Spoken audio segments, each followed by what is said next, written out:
El poema se llama Navegante.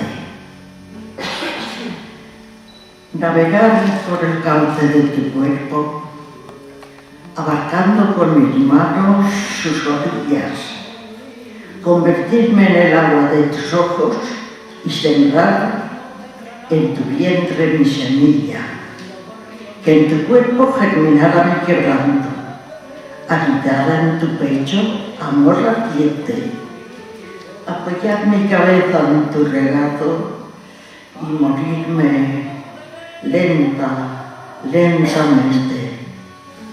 Morir de amor cuando te pierdo, vivir desamor apasionadamente y al arder en el fuego de tus noches, volver a renacer cada día intensamente. Navegar por el cauce oscuro de tus ojos, donde mi imagen se refleja y que el viento con frágiles susurros acerque nuestra barca hasta la arena.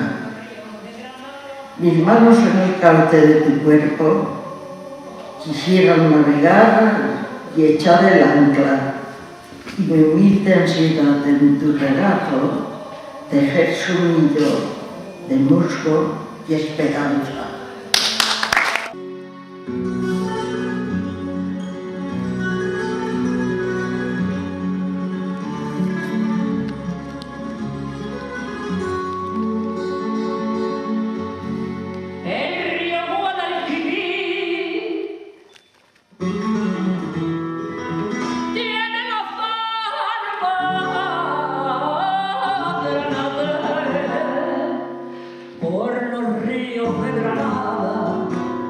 Por los ríos de Granada, unos llantos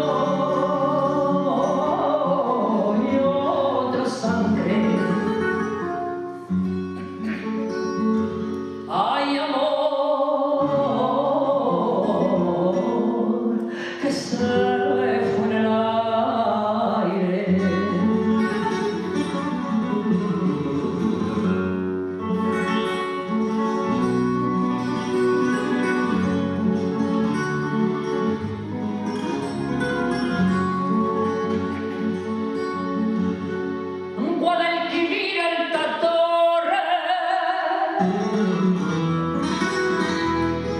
Y viento en los naranjales, Dauro genil Torrecilla, muerto solo.